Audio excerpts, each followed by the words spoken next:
ఎవరో, దానం చేసిన వాడెవరో, సామాజిక ప్రయోజనానికి వెచ్చించిన వాడెవరో వాడు అమృతత్వాన్ని పొందుతాడు.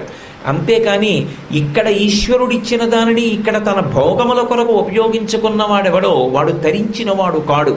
వాడు తన యొక్క పుణ్యాన్ని క్షయం చేసుకున్నవాడు అవుతాడు. అందుకే ఈ దేశము యొక్క ప్రతిష్టంతా దేని వలన అంటే అంతటి మహాపురుషులు జన్మించినటువంటి కారణం చేత వచ్చింది.